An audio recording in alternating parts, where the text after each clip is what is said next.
मैं 60,000 युआन की सैलरी कमाता था और पूरा पैसा अपनी सगी माँ लियू मेई को मैनेज करने के लिए दे देता था। लेकिन नतीजा ये होता था कि हमारे घर में हर दिन बस टोफू और पत्ता गोभी ही बनती थी। मेरी पत्नी के पास तो सैनिटरी पैड खरीदने तक के पैसे नहीं होते थे। एक दिन मैं खाने की टेबल पर बैठकर खाने की शिकायत करने लगता हूँ, जिस पर मेरी पत्नी आंखें लाल करते हुए दुख भरे अंदाज में मुझसे कहती है, माँ हर महीने मुझे सिर्फ 300 युआन खर्च के लिए देती हैं। इन कुछ चीजों का खाना मिल जाना भी बहुत बड़ी बात है। यह सुनते ही मैं तुरंत ऊंची आवाज में उसे डांटने लगता हूँ। माँ तो कहती हैं कि वो हर महीने तुम्हें 30,000 युआन देती हैं। क्या तुम वो सारा पैसा अपने मायके भेज देती हो? जिस पर वह सिर उठाती है और उसकी आंखों में गहरी निराशा साफ दिखाई देती है। 30,000? मैंने तो वो पैसे कभी देखे तक नहीं। उस पल मुझे अचानक एहसास हुआ कि मेरी 60,000 युआन की सैलरी का असली ठिकाना शायद मेरी सोच से कहीं ज्यादा कॉम्प्लिकेटेड है। मेरा नाम लिहाओ है और मेरी महीने की सैलरी 60,000 युआन है। मैं अपनी पूरी सैलरी अपनी माँ लियू मेई को दे देता हूँ। मेरे पिता हमेशा कहते हैं कि जवान लोग फिजूल खर्ची करते हैं, इसलिए माँ हमारे छोटे से परिवार की भलाई के लिए हमारे पैसे एक साथ मैनेज करती हैं। मैं इस सब बात पर भरोसा करता था और मेरी पत्नी झोंग्यू ने भी कभी इसका विरोध नहीं किया। आज जब मैं घर लौटता हूँ तब झोंग्यू पहले ही खाना टेबल पर लगा चुकी होती है। 2 सब्जियां और एक सूप, 1 प्लेट खट्टी तली हुई पत्ता गोभी, 1 प्लेट सिचुआन टोफू और 1 बर्तन समुद्री घास और अंडे का सूप, जिसे देखते ही मेरे माथे पर फिर से शिकन आ जाती है। फिर से यही खाना। लगातार आधे महीने से यही चल रहा था। टेबल पर मांस या मछली का नामो निशान तक नहीं था। मैं अपना बैग नीचे रखकर खाने की टेबल पर बैठ जाता हूँ। आज ऑफिस में बहुत ज्यादा थक गया था। मैं चॉपस्टिक उठाकर चावल का एक कौर मुंह में डालता हूँ, जिस पर झोंग्यू मेरे लिए एक कटोरी सूप निकालकर मेरे हाथ के पास रख देती है। सूप अभी भी गर्म था, लेकिन इतना नहीं कि मुंह जल जाए। वह हमेशा इतनी केयरफुल रहती थी, लेकिन न जाने क्यों मेरे दिल के अंदर चिड़चिड़ापन बढ़ने लगता है। मैं उससे नाराज नहीं था, लेकिन फिर भी मेरे मुंह से निकल जाता है, हर दिन यही फीका खाना क्यों? थोड़ा सा मांस भी नहीं है? मैं पत्ता गोभी का एक टुकड़ा उठाकर चबाने लगता हूँ। सच कहूं तो यह सब बहुत बोरिंग हो गया है। कमरे की लाइट काफी तेज थी और तभी मुझे दिखाई देता है कि उसके कंधे हल्के हल्के कांप रहे हैं, जिस पर मैं थोड़ा अधीर होकर पूछता हूँ, क्या हुआ? क्या मैंने कुछ गलत कह दिया? कुछ नहीं। उसकी आवाज बहुत धीमी थी और उसमें हल्की सिसकियां भी शामिल थीं। यह सुनकर मैं गौर करता हूँ कि उसकी आंखों के कोने पहले से लाल हो चुके थे।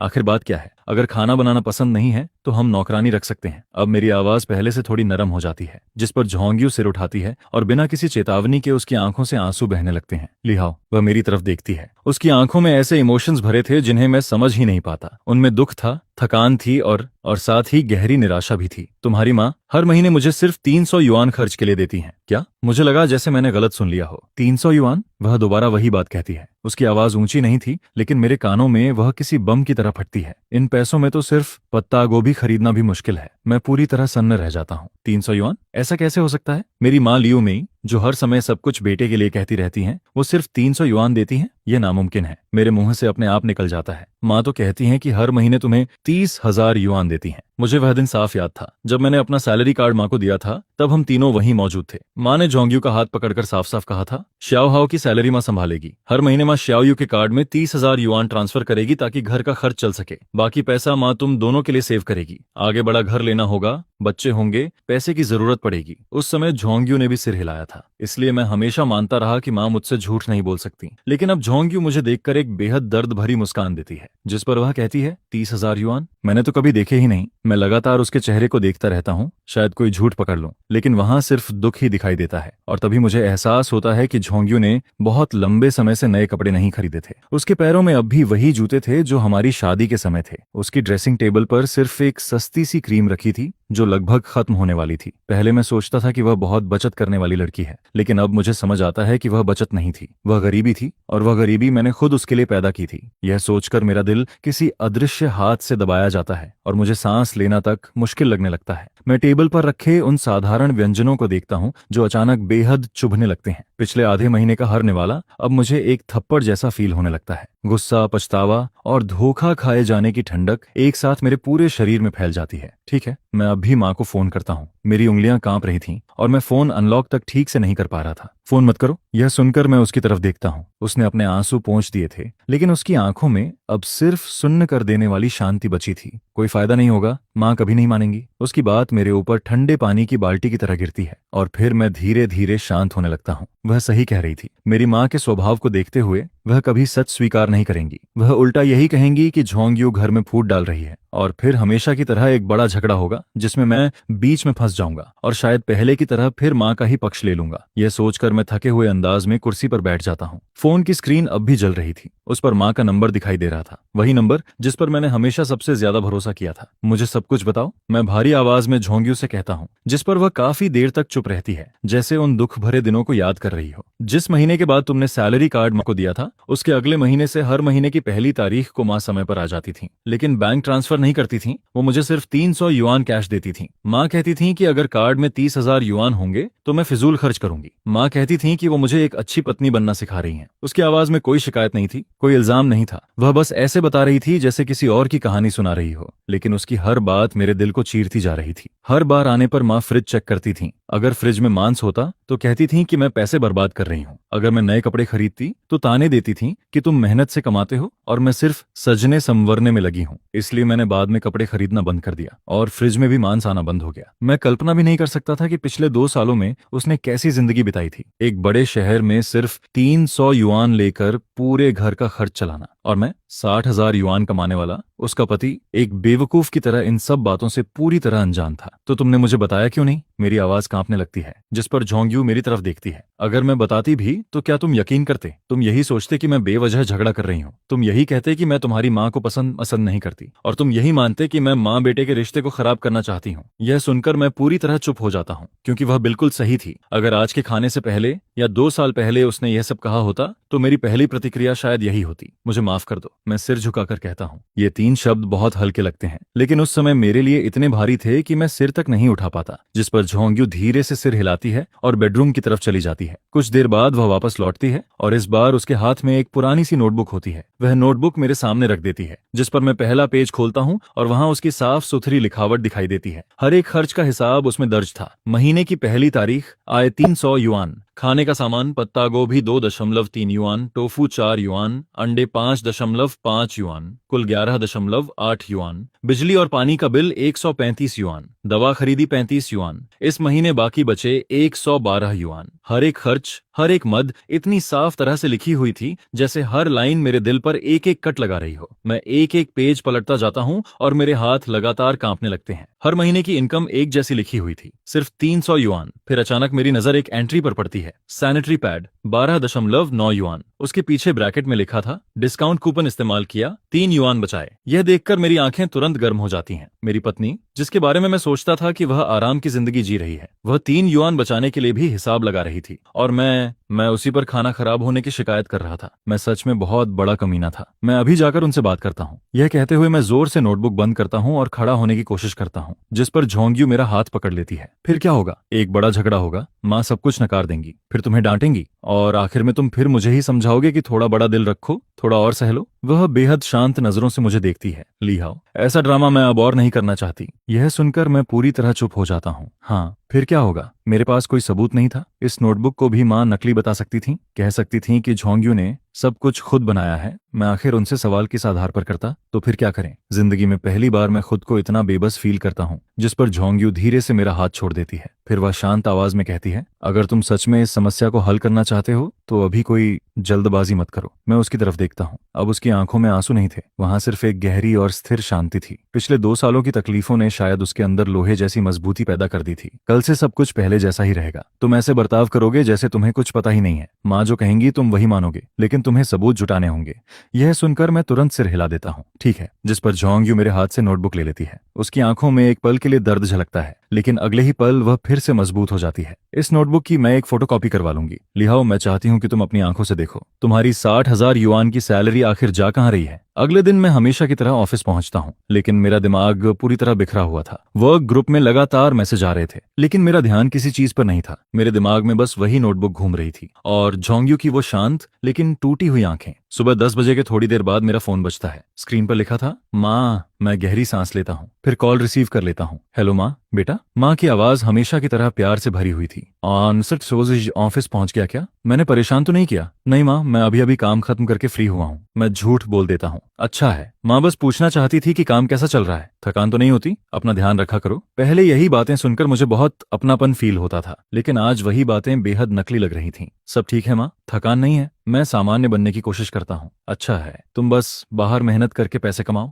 घर की सारी चिंता माँ पर छोड़ दो, मैं सब संभाल लूंगी। तुम और श्याओ यू तो पैसे बचाना जानते ही नहीं हो। माँ तुम्हारे लिए सेविंग कर रही है। यह सुनकर मेरी उंगलियां फोन पर कस जाती हैं, मेरे हाथों की नसें तक उभर आती हैं। उस पल मेरा मन करता है कि मैं सीधा पूछ लूं, वो पैसे आखिर कहाँ हैं और उन्होंने जोंग के साथ ऐसा क्यों किया। लेकिन मैं खुद को रोक लेता हूँ क्योंकि मुझे सबूत चाहिए था। हाँ माँ, सब आपकी वजह से ही है। मैं उनकी बातों में हाँ मिलाता हूँ, जिस पर लियो मेई खुश होकर हंसने लगती है। यही तो मेरा समझदार बेटा है। फिर अचानक वह कहती है, अच्छा सुनो, कुछ दिन पहले माँ बैंक गई थी, तुम्हारे सैलरी अकाउंट की स्टेटमेंट निकलवाई। बैंक मैनेजर भी माँ की तारीफ कर रहा था, कह रहा था कि माँ कितनी अच्छी फाइनेंस मैनेजर है। यह सुनकर मेरा दिल बैठ जाता है। स्टेटमेंट? उन्होंने अचानक स्टेटमेंट क्यों निकलवाई? अच्छा, मैं अपनी आवाज सामान्य रखने की कोशिश करता हूँ। और क्या तुम्हारे पैसों का एक एक हिसाब माँ को याद है? सब तुम्हारे भविष्य के लिए ही तो कर रही हूँ। मैं चुपचाप सुनता रहता हूँ और उनकी एक्टिंग जारी रहती है। फिर अचानक वह पूछती हैं, वैसे श्याओयू ने तुमसे कोई शिकायत तो नहीं की? आखिरकार असली मुद्दा सामने आ ही जाता है। अब वह मुझे परख रही थी, जिस पर मेरा दिमाग पूरी स्पीड से काम करने लगता है। शिकायत? मैं अनजान बनने की कोशिश करता हूँ। हाँ वही, उसने कुछ कहा क्या? माँ की आवाज में अब हल्की बेचैनी आ जाती है। मैं जानबूझकर कहता हूँ, वो कह रही थी कि खर्च के लिए पैसे कम पड़ते हैं, थोड़ा मांस खरीदकर खाना बनाना चाहती है। माँ, क्या आप उसे बहुत कम पैसे देती हैं? शायद अगले महीने थोड़ा ज्यादा दे दें। मैं जानबूझकर गेंद उनकी तरफ उछाल देता हूँ और इंतजार करने लगता हूँ कि वह क्या कहेंगी। क्या? लियू मेई की आवाज अचानक तेज हो जाती है। कम पैसे? मैं हर महीने उसे 30,000 युआन देती हूँ। और कितना चाहिए उसे? बेटा, मैं तुझे सच बता रही हूँ, तेरी पत्नी बहुत लालची है, पैसे पानी की तरह उड़ाती है। तू उस पर नजर रखा कर, कहीं ऐसा न हो कि वो सारे पैसे अपने मायके भेज रही हो। उसका झूठ बोलने का तरीका इतना सहज था कि रोंगटे खड़े हो जाएं। अगर मैंने पिछली रात वो नोटबुक नहीं देखी होती तो शायद इस वक्त मैं उसकी बातों पर यकीन कर चुका होता और जोंग्यू पर शक करने लगता। मेरे पूरे शरीर में ठंडक दौड़ जाती है। और सुन, तेरे पैसों को माँ हाथ तक नहीं लगाती, सब संभाल कर रखती हूँ। फिर अचानक वह कहती है, वैसे तुम्हारा छोटा भाई ली, वे जल्द शादी करने वाला है। घर के डाउन पेमेंट में अभी थोड़े पैसे कम पड़ रहे हैं। तेरे पिता और मैं तो अपनी पेंशन तक लगाने को तैयार हैं। लीवे का नाम सुनते ही मेरे अंदर एक बेहद बुरा एहसास उठता है, जैसे कोई बड़ा सच सामने आने वाला हो। ठीक है माँ, मैं उससे बात कर लूंगा। इतना कहकर मैं जल्दी से कॉल काट देता हूँ। फोन बंद होने के बाद मैं पूरे 5 मिनट तक कुर्सी पर बैठा रह जाता हूँ। फिर एक बैंकिंग ऐप खोलता हूँ, एक ऐसा ऐप जिसे मैं लगभग कभी इस्तेमाल नहीं करता था। उस अकाउंट का पासवर्ड माँ को भी पता था और मुझे भी। मैं लॉगिन करता हूँ और अगले ही पल मेरी सांस अटक जाती है। Balance 3215.8 yuan. मेरा दिल धीरे धीरे डूबने लगता है। मैं ट्रांजैक्शन हिस्ट्री खोलता हूँ और एक एक लाइन नीचे स्क्रॉल करने लगता हूँ। हर महीने की 5 तारीख को 60,000 युआन सैलरी आती थी और फिर हर महीने की 6 तारीख को ठीक 57,000 युआन ट्रांसफर हो जाते थे। रिसीवर का नाम देखकर मेरी आंखें फैल जाती हैं। लीवेई, मेरा सगा छोटा भाई। मैं और नीचे स्क्रॉल करता हूँ और एक दूसरी ट्रांजैक्शन दिखाई देती है। हर महीने 6 तारीख को 3,000 युआन। रिसीवर लियू मेई, मेरी माँ। मैं लगातार नीचे देखता जाता हूँ, लेकिन कहीं भी जोंग्यू के नाम एक युआन तक ट्रांसफर नहीं हुआ था। तथाकथित 30,000 युआन खर्चा शुरू से आखिर तक एक सफेद झूठ था और मैं, इस परिवार का कमाने वाला इंसान, पिछले 2 सालों से एक मजाक बनकर जी रहा था। शाम को जब मैं घर लौटता हूँ तब लिविंग रूम की लाइट जल रही होती है। जोंग्यू सोफे पर बैठी थी, टीवी बंद था और वह चुपचाप मेरा इंतजार कर रही थी। मुझे घर के अंदर आते देख वह तुरंत खड़ी हो जाती है। आप आ गए? मैं उसके सामने जाकर रुक जाता हूँ, लेकिन मेरे मुंह से एक शब्द भी नहीं निकलता, जिस पर मैं चुपचाप अपना फोन उसकी तरफ बढ़ा देता हूँ। फोन की स्क्रीन अब भी बैंक ट्रांजैक्शन हिस्ट्री पर ही रुकी हुई थी। वो ट्रांसफर की लाइनें इतनी चुभने वाली थीं जैसे हर एंट्री मेरे दिल में सुई की तरह घुस रही हो। जोंग्यू फोन लेती है और सिर झुकाकर ध्यान से देखने लगती है। वह एक एक पेज स्क्रॉल करती जाती है, जिस पर पूरे लिविंग रूम में डरावनी खामोशी छा जाती है। सिर्फ स्क्रीन स्क्रॉल होने की हल्की सी आवाज सुनाई दे रही थी। मैं नहीं जानता था कि इस वक्त वह क्या सोच रही है, गुस्सा, दुख या फिर पहले से सब जान लेने की वजह से पैदा हुई सुन्नता। आखिरकार वह सब कुछ देख लेती है, फिर स्क्रीन बंद करके धीरे से फोन सेंटर टेबल पर रख देती है। इसके बाद वह सिर उठाकर मेरी तरफ देखती है, लेकिन उसकी आंखों में वैसी कोई भावना नहीं थी जैसी मैं सोच रहा था। वहां सिर्फ गहरी शांति थी। अब आपने सब कुछ देख लिया ना? मैं धीरे से सिर हिला देता हूँ। मेरा गला कस जाता है। मुझे माफ कर दो। इन 3 शब्दों के अलावा मेरे पास कहने के लिए कुछ भी नहीं था। पिछले 2 सालों में उसने जितना सहा था उसके सामने मेरी माफी की कोई कीमत नहीं थी। जिस पर जोंग्यू फिर से सिर हिलाती है। लिहाओ, अब माफी मांगने से कुछ नहीं होगा, हमें वो सब वापस लेना होगा जो हमारा है। मैं गंभीरता से सिर हिलाता हूँ। तुम बताओ हमें क्या करना चाहिए? इस पल मैंने पूरा फैसला उसी पर छोड़ दिया था, क्योंकि अब मुझे समझ आ चुका था। मैं अपनी माँ लियू मेई को उतना नहीं जानता था जितना जोंग्यू जानती थी। 20 साल से ज्यादा समय से बनी मेरी सारी सोच आज टूट चुकी थी। जिस पर जोंग्यू खिड़की के पास जाकर बाहर रात के अंधेरे को देखने लगती है। बैंक स्टेटमेंट एक सबूत है, लेकिन अभी भी काफी नहीं है। माँ कह सकती हैं कि तुम्हारी मर्जी से पैसे ली वेई को दिए गए थे। वो ये भी कह सकती हैं कि अकाउंट का पासवर्ड तुम्हें खुद उन्हें तुम्हें दिया था और उन्होंने सिर्फ तुम्हारे कहने पर ट्रांसफर किया। उसकी हर बात बिल्कुल सही जगह पर लग रही थी, क्योंकि मेरी माँ सच में ऐसा ही कर सकती थी। खुद को बचाने के लिए वह कुछ भी कह सकती थी। तो फिर हमें क्या करना होगा? मैं बेचैन होकर पूछता हूँ, जिस पर झोंग्यू मेरी तरफ मुड़ती है। उसकी आंखों में एक दृढ़ चमक दिखाई देती है। हमें ऐसा सबूत चाहिए जिसे वो किसी भी हालत में झुठला न सकें। मैं तुरंत समझ नहीं पाता। कैसा सबूत? जिस पर वह धीरे से कहती है, ऐसा सबूत जिसमें वो खुद अपने मुंह से सारी बात कबूल करें। रिकॉर्डिंग। यह सुनते ही मैं तुरंत समझ जाता हूँ, यही सबसे अच्छा तरीका था। इस बार हमें उनसे खुद कहलवाना होगा कि उन्होंने तुम्हारी 60,000 युआन सैलरी का क्या किया। मैं चाहती हूँ कि वो खुद हर महीने वाले 30,000 युआन के झूठ को अपने हाथों से तोड़ें। मैं अपनी पत्नी को देखता हूँ और अचानक मुझे लगता है कि वह पहले वाली झोंग्यू नहीं रही। वह लड़की जो हमेशा शांत रहती थी, कम बोलती थी, अब जैसे उसके ऊपर एक मजबूत कवच बन चुका था। लेकिन मैं जानता था यह बदलाव एक रात में नहीं आया, 2 साल, 700 से ज्यादा दिन और रात, अनगिनत अपमान, अनगिनत तकलीफें, इन्होंने मिलकर उसे इतना मजबूत बनाया था। मेरे दिल में अपराध बोध के साथ साथ उसके लिए सम्मान भी पैदा होने लगता है, और उससे भी ज्यादा दर्द। ठीक है, मैं आगे बढ़कर उसके ठंडे हाथों को अपने हाथों में पकड़ लेता हूँ। इस बार मैं तुम्हारी बात मानूंगा। हम दोनों मिलकर इस मामले को हमेशा के लिए खत्म करेंगे। अगले महीने की पहली तारीख आने में सिर्फ 3 दिन बाकी थे, और इन 3 दिनों में मैं और जोंग्यू आने वाले मुकाबले की तैयारी करते रहते हैं। अगली सुबह मैं ऑफिस में जरूरी काम का बहाना बनाकर आधे दिन की छुट्टी ले लेता हूँ, लेकिन ऑफिस नहीं जाता, सीधे इलेक्ट्रॉनिक्स मार्केट पहुंच जाता हूँ। वहां से मैं एक नया वॉइस रिकॉर्डर खरीदता हूँ, साथ ही एक बहुत छोटा हिडन कैमरा भी खरीदता हूँ, जो देखने में किराए में एक पावर बैंक जैसा लगता था, क्योंकि इस बार हमें कोई गलती नहीं करनी थी। जब मैं घर लौटता हूँ तब झोंग्यू सफाई कर रही होती है। पूरा घर चमक रहा था, जैसे किसी खास मौके का इंतजार कर रहा हो। मैं उसे सारा सामान दिखाता हूँ, जिस पर वह सब कुछ ध्यान से चेक करती है, फिर सिर हिला देती है। रिकॉर्डर सेंटर टेबल पर फूलदान के अंदर रहेगा और कैमरा टीवी के पास रखा जाएगा। उसका एंगल सीधे सोफे की तरफ होगा। वह पूरी प्लानिंग समझाती है और हर छोटी बड़ी डिटेल को ध्यान में रखती है। अगले 3 दिनों तक हम कई बार रिहर्सल करते हैं, माँ के घर में आने से लेकर बैठने तक। वो क्या कह सकती हैं, हम कैसे जवाब देंगे,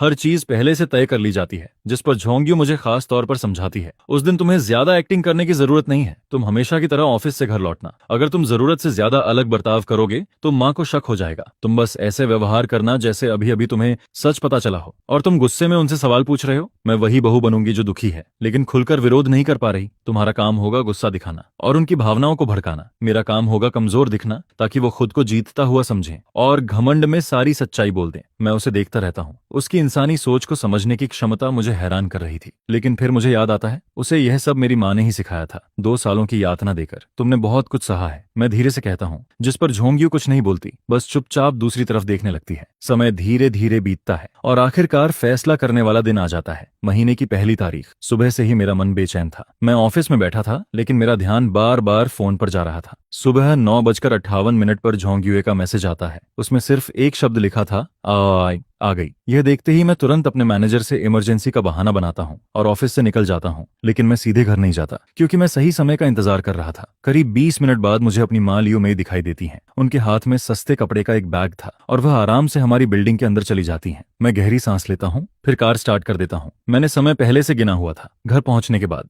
कुछ देर में वह झोंग्यू को ताने देना शुरू करेंगी, फिर धीरे धीरे उनका मूड चढ़ेगा और लगभग 15 मिनट बाद वह सबसे ज्यादा खुलकर बोलेंगी। मुझे ठीक उसी समय घर पहुंचना था, ताकि ऐसा लगे जैसे मैं गलती से यह सब सुन रहा हूँ। कार पार्किंग में खड़ी थी और मैं अंदर बैठकर घड़ी की सुइयों को देखता रहता हूँ। मेरा दिल लगातार तेज धड़क रहा था, क्योंकि जिंदगी में पहली बार मैं अपनी माँ के खिलाफ खड़ा होने जा रहा था, और वह भी इस तरह। 15 मिनट पूरे होते हैं। मैं अपने कपड़े ठीक करता हूँ ताकि मैं ऑफिस से थका हुआ लौटता हुआ लगूं। फिर लिफ्ट में चढ़कर ऊपर पहुंच जाता हूँ। जैसे ही मैं घर के दरवाजे के पास पहुंचता हूँ, मुझे अंदर से माँ की आवाज सुनाई देती है, तुझे 300 युआन देती हूँ, यही तेरे लिए बहुत बड़ी बात है, और तू ली हाउ से मेरी शिकायत करने की हिम्मत करती है। सुन ले जोंग्यू, हमारे लिए परिवार का पैसा पेड़ों पर नहीं उगता। मैं चाबी निकालता हूँ। शुरू में मेरे हाथ हल्के कांप रहे थे, लेकिन जैसे ही चाबी लॉक में जाती है, मेरे हाथ स्थिर हो जाते हैं और मेरी आंखें ठंडी पड़ जाती हैं। असली खेल अब शुरू होने वाला था। मैं दरवाजा खोलकर अंदर चला जाता हूँ। माँ, आप क्या कह रही हैं? मेरी आवाज सुनते ही पूरा कमरा शांत हो जाता है। टेबल पर 300 युआन के नोट रखे हुए थे, जो बेहद चुभने वाले लग रहे थे। लियो मेई एक पल के लिए साफ घबरा जाती हैं।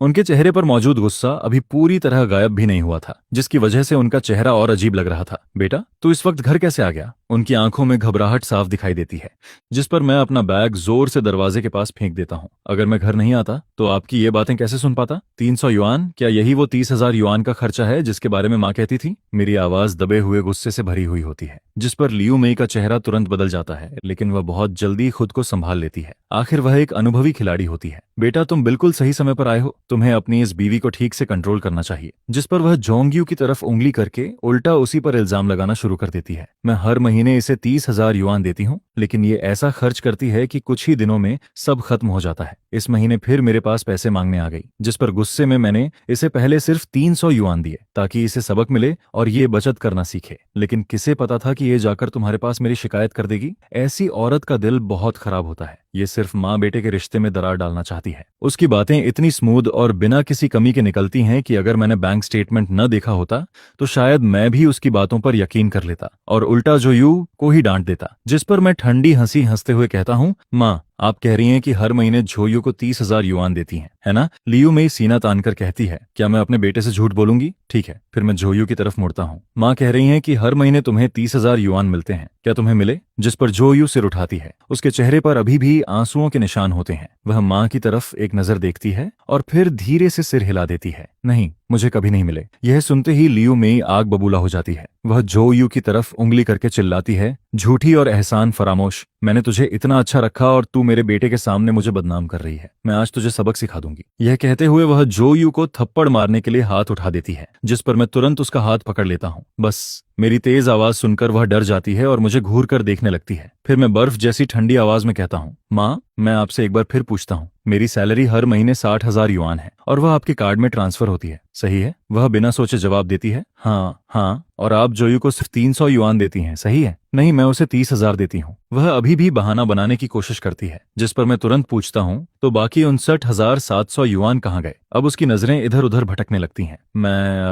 मैं तुम्हारे लिए बचाकर रख रही थी, तुम्हारे भले के लिए बचाकर रख रही थी। मैं हंस पड़ता हूँ, लेकिन मेरी मुस्कान आंखों तक नहीं पहुंचती। या फिर ली वेई के कार्ड में जमा कर रही थी? यह सुनते ही उसका चेहरा सफेद पड़ जाता है। तो तुम्हें कैसे पता? यह बात उसके मुंह से अनजाने में निकल जाती है और अगले ही पल उसे एहसास हो जाता है कि उससे गलती हो गई है, जिस पर वह तुरंत अपना मुंह बंद कर लेती है। पूरा लिविंग रूम एकदम शांत हो जाता है। टीवी के पास रखा पावर बैंक जैसा दिखने वाला छुपा हुआ कैमरा लाल लाइट के साथ चमक रहा होता है और सेंटर टेबल पर रखा पेन रिकॉर्डर भी लगातार रिकॉर्डिंग कर रहा होता है। मैं अपनी माँ का पीला पड़ चुका चेहरा देखता हूँ, लेकिन मेरे दिल में जीत की कोई खुशी नहीं होती, सिर्फ एक गहरा दुख होता है। फिर मैं उसका हाथ छोड़ते हुए धीरे धीरे पूछता हूँ, माँ आपके दिल में मैं और जोयू आखिर हैं क्या? यह सुनकर पहली बार उसके चेहरे पर असली घबराहट दिखाई देती है। क्या मतलब है क्या? वह अपनी घबराहट छिपाने के लिए आवाज ऊंची करती है, तू मेरा बेटा है, मैंने तुझे जन्म दिया है। जिस पर वह अपना पुराना इमोशनल कार्ड खेलना शुरू कर देती है। मैं जो भी करती हूँ तुम्हारे भले के लिए करती हूँ, इस परिवार के लिए करती हूँ। मैं ठंडी हंसी हंस देता हूँ। परिवार? यह शब्द उसके मुंह से सुनकर मुझे बेहद व्यंग्यात्मक लगता है। आपके परिवार में सिर्फ आप, पापा और ली वेई हैं, है ना? फिर मैं और जोयू क्या हैं? क्या हम सिर्फ वो एटीएम हैं जिनके पैसों से आप ली वेई को पालती हैं?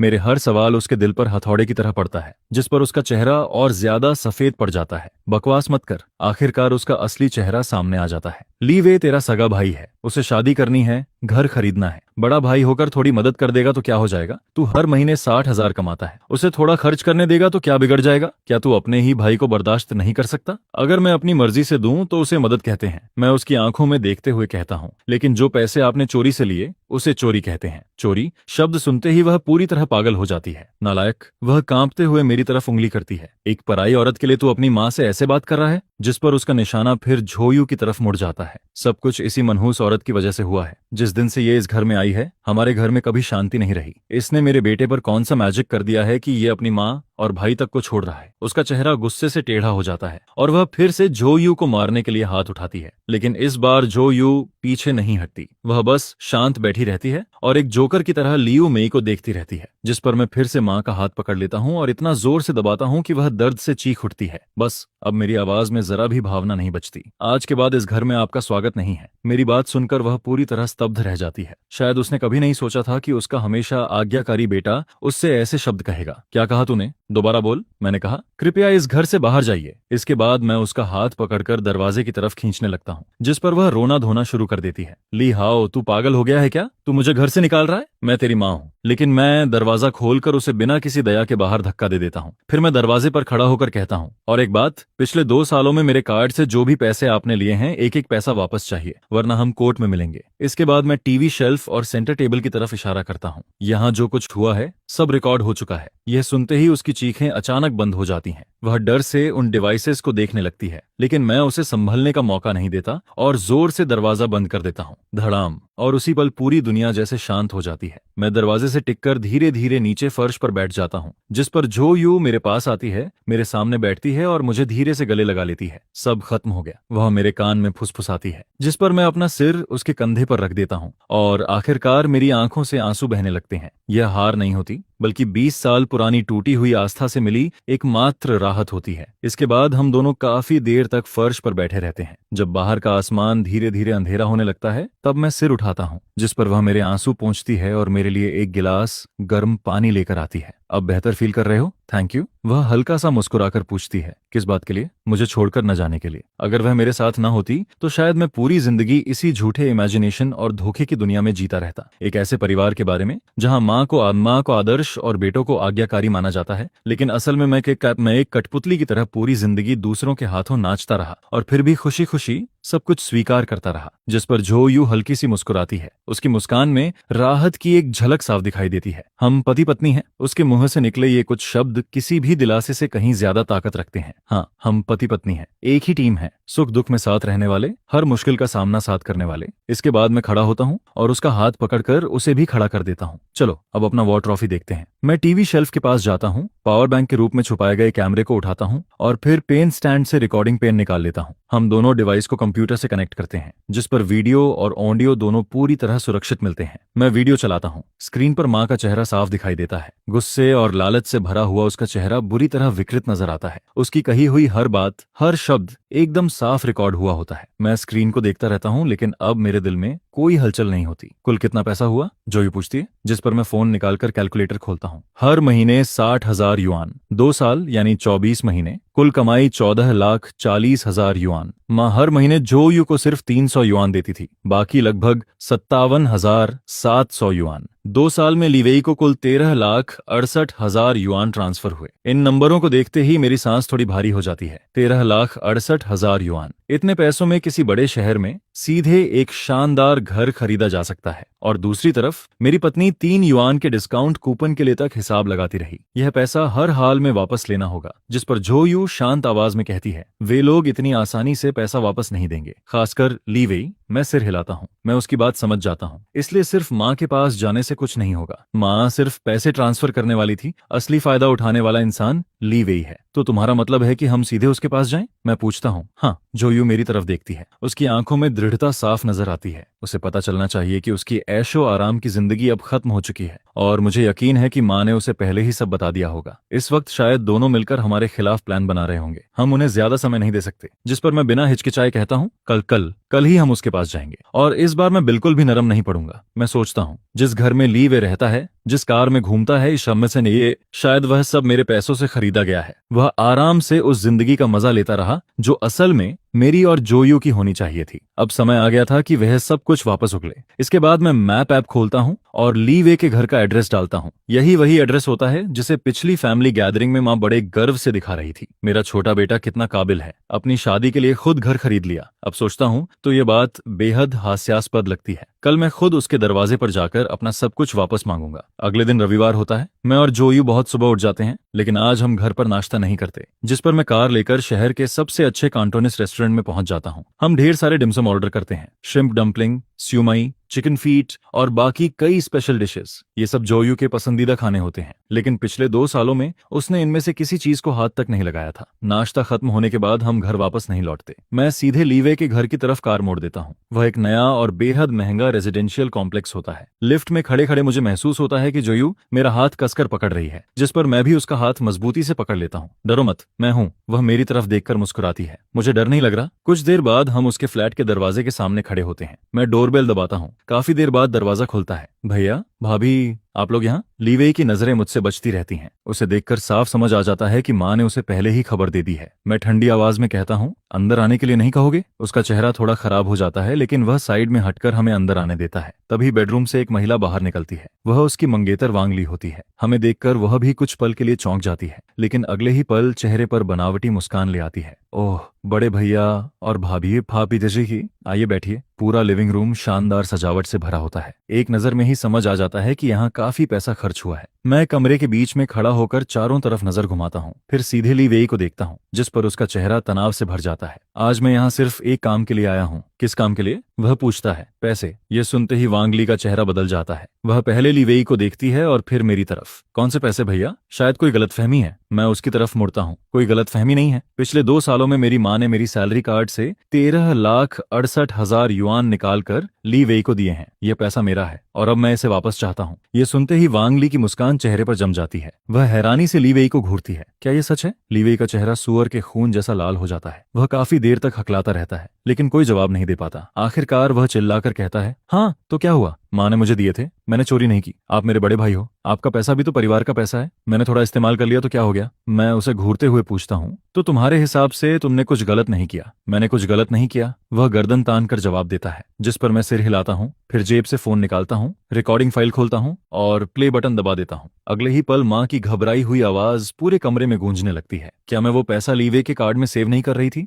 ये आवाज सुनते ही लीवे का चेहरा सफेद पड़ जाता है और वांग ली के चेहरे के भाव तो उससे भी ज्यादा दिलचस्प हो जाते हैं। मैं रिकॉर्डिंग बंद करता हूँ और दोनों की तरफ देखता हूँ। अब क्या मुझे बैंक ट्रांसफर की पूरी स्टेटमेंट भी दिखानी पड़ेगी? ली वेई पूरी तरह पिचक जाता है, जैसे कोई हारा हुआ गुब्बारा, जिस पर मैं आखिरी चेतावनी देता हूँ। 1 हफ्ता, पूरा 13,68,000 युआन मेरे अकाउंट में वापस आ जाना चाहिए, एक भी युआन कम नहीं। अगर 1 हफ्ते बाद पैसा नहीं आया तो ये रिकॉर्डिंग और बैंक स्टेटमेंट 2 जगह भेजे जाएंगे। पहली जगह कोर्ट और दूसरी जगह तुम्हारे होने वाले ससुराल वाले। मेरी बात किसी हथौड़े की तरह उन दोनों पर गिरती है और उसी के साथ उनके झूठे वैभव की पूरी इमारत हिल जाती है, जिस पर वांग ली का चेहरा पूरी तरह पीला पड़ जाता है। वह पहले मुझे देखती है, फिर ली वेई को। उसकी आंखों में पहले हैरानी दिखाई देती है, फिर शक और आखिर में सिर्फ ठंडा तिरस्कार। मैं एक शब्द भी और नहीं कहता। जो कहना था कह चुका होता हूँ। इसके बाद मैं जोयू का हाथ पकड़ता हूँ और बाहर निकल जाता हूँ। ली वे हमें नहीं रोकता, वांग ली भी नहीं। दोनों ऐसे खड़े रहते हैं जैसे उनकी आत्मा निकल चुकी हो। पीछे से दरवाजा बंद होने की तेज आवाज आती है। धड़ाम। हम लिफ्ट में दाखिल हो जाते हैं। बंद जगह में सिर्फ मेरी और जोयू की सांसों की आवाज सुनाई देती है।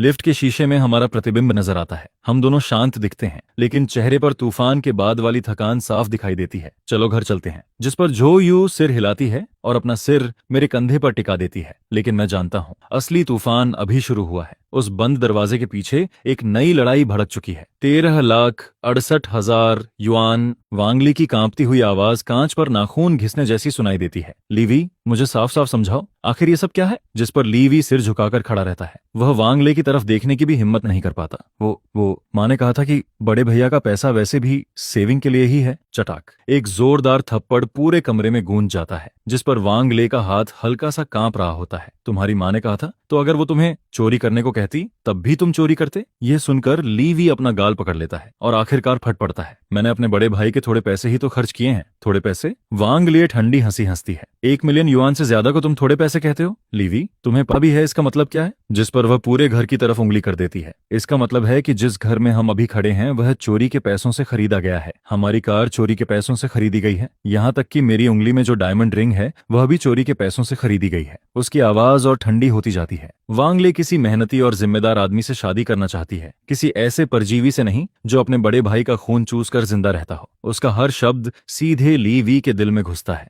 जिस पर उसका चेहरा लाल से सफेद और फिर सफेद से राख जैसा पड़ जाता है।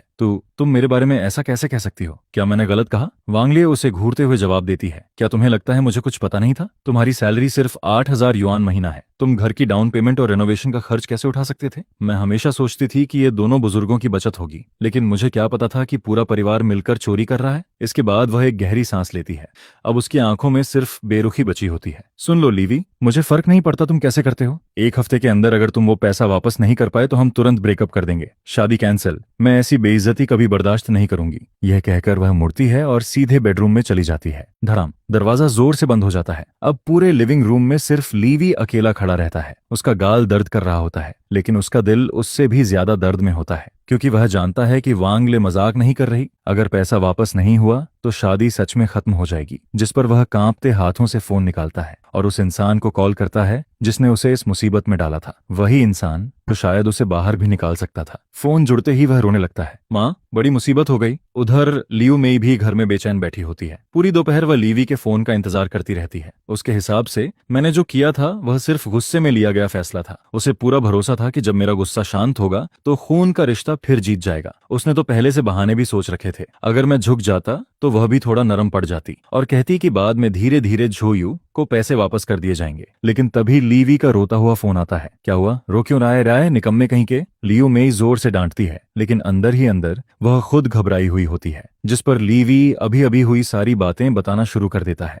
वह थोड़ा नमक मिर्च लगाकर पूरी कहानी सुनाता है, खासकर मेरे सख्त रवैये और वांग लेके ब्रेकअप वाले अल्टीमेटम पर ज्यादा जोर देता है। माँ, घर की डाउन पेमेंट, रेनोवेशन, कार सब बड़े भैया के पैसों से खरीदे गए हैं। अगर वह कोर्ट चले गए तो क्या ये सब वापस ले लिया जाएगा? तो फिर मेरे पास कुछ भी नहीं बचेगा। फोन के उस पार उसकी घबराहट साफ सुनाई देती है, जिस पर लियू मेई का दिल धीरे धीरे डूबने लगता है। उसे जिस बात का सबसे ज्यादा डर था आखिर वही हो गया। उसका हमेशा आज्ञाकारी बेटा इस बार सच में उसके खिलाफ खड़ा हो गया था। घबराने की जरूरत नहीं है, वह तुरंत खुद को संभालती है। अभी आसमान नहीं टूट पड़ा। इसके बाद वह तेजी से कोई रास्ता सोचने लगती है। पैसा वापस करना नामुमकिन। 1 मिलियन से ज्यादा युआन तो पहले ही घर, कार और लीवी की इज्जत में बदल चुके थे। वह पैसा वापस नहीं निकाला जा सकता था, जिस पर उसके दिमाग में एक नया प्लान आता है। अगर प्यार से काम नहीं बनता तो दबाव से बनाना होगा। सुनो, तुम अभी वांगले के पास मत जाना, लियू मेई धीरे से कहती है। ये मामला अब मुझ पर छोड़ दो। तुम्हारे भाई को मैं अच्छी तरह जानती हूँ। वह बाहर से कितना भी सख्त दिखे, लेकिन उसका सबसे बड़ा वीक पॉइंट है परिवार। वह माँ बाप और रिश्तों को बहुत महत्व देता है। माँ, आपका मतलब क्या है पाया है? जिस पर लियू मेई के होंठों पर एक चालाक मुस्कान आ जाती है। वह हमसे रिश्ता तोड़ना चाहता है ना? एक बाहरी औरत के लिए अपनी माँ और भाई को छोड़ना चाहता है ना?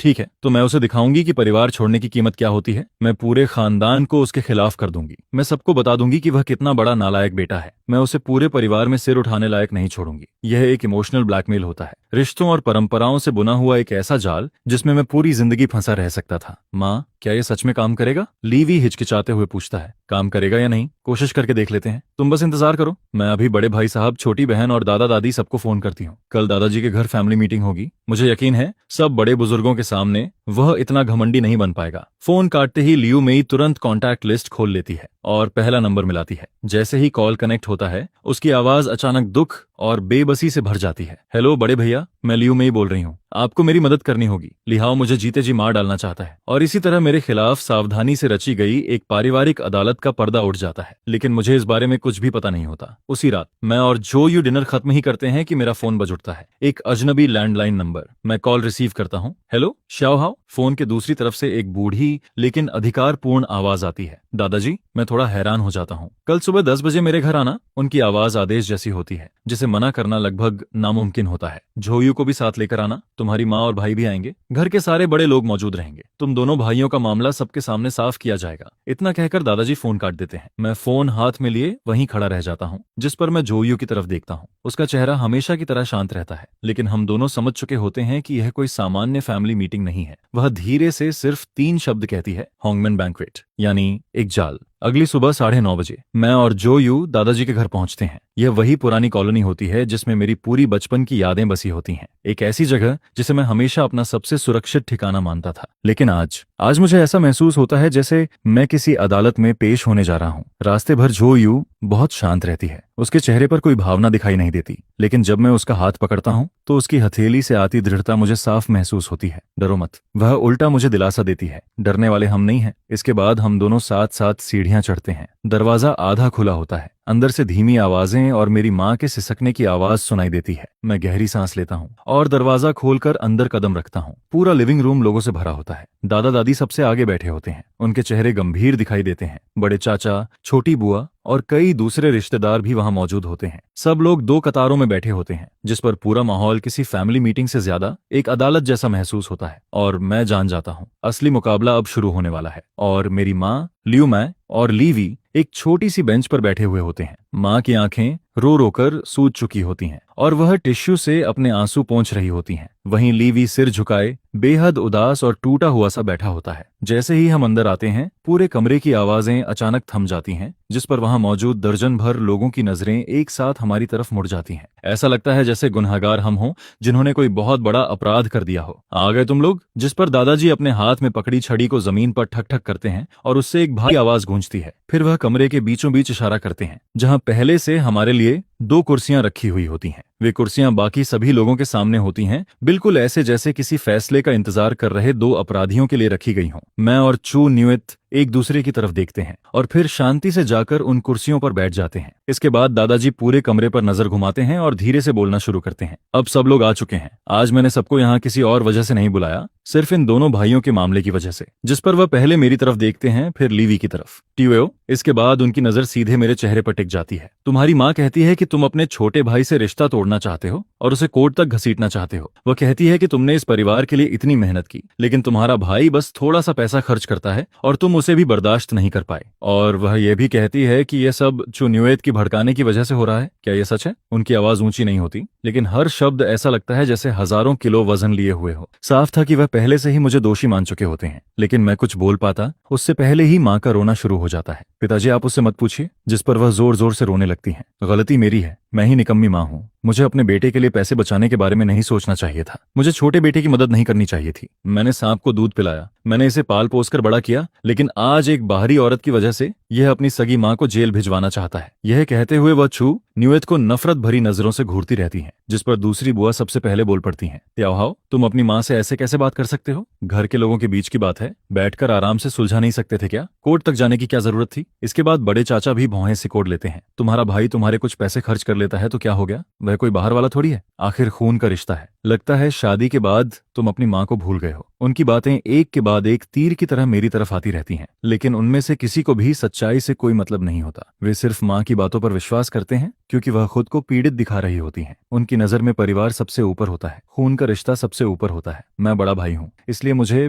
बिना शर्त अपने भाई की मदद करनी चाहिए। मैं बेटा हूँ, इसलिए मुझे बिना शर्त अपनी माँ की बात माननी चाहिए। और चुंगवेट, वह हमेशा एक बाहरी इंसान ही रहेगी। वहीं लीवी सिर झुकाए बैठा रहता है। उसके कंधे हल्के हल्के कांप रहे होते हैं, जैसे उसे बहुत पछतावा हो रहा हो। लेकिन जब मैं उसकी आंखों में छिपकर झांकती हुई नजर देखता हूँ, तो मुझे वहां पछतावे की जगह एक हल्की सी जीत की खुशी दिखाई देती है। यही उनका प्लान था, पूरे खानदान का दबाव बनाकर मुझे झुकाने का प्लान। जब सब लोग अपनी बातें खत्म कर लेते हैं, तो सभी मेरी तरफ देखने लगते हैं। वे मेरे पछतावे और माफी का इंतजार कर रहे होते हैं, जिस पर दादाजी फिर अपनी छड़ी ठोकते हैं। टीवे हो, सबकी बातें तुमने सुन ली। अब मैं तुमसे पूछता हूँ, तुम्हारी माँ और तुम्हारा भाई क्या तुम्हारे अपने नहीं है? क्या तुम मेरी इज्जत रखकर और अपने पूर्वजों की इज्जत रखकर यह मामला यहीं खत्म नहीं कर सकते? उनकी नजरें मुझ पर जमी रहती हैं। वह नजर किसी विरोध की इजाजत नहीं देती। जो रिकॉर्डिंग और बैंक स्टेटमेंट तुम्हारे पास हैं, उन्हें अभी सबके सामने निकालो, उन्हें डिलीट करो, फिर अपनी माँ और भाई से माफी मांग लो। इसके बाद हम सब पहले की तरह एक परिवार रहेंगे। मैं दादाजी के गंभीर चेहरे को देखता हूँ। उनकी बातें किसी आखिरी फरमान की तरह सुनाई देती हैं, जिसमें मेरे लिए सिर्फ एक ही रास्ता छोड़ा गया होता है, आज्ञा मानने का। पूरा कमरा इतना शांत हो जाता है कि जैसे वहां गिरती हुई सुई की आवाज भी सुनाई दे सकती हो। सभी लोग मुझे घूर रहे होते हैं।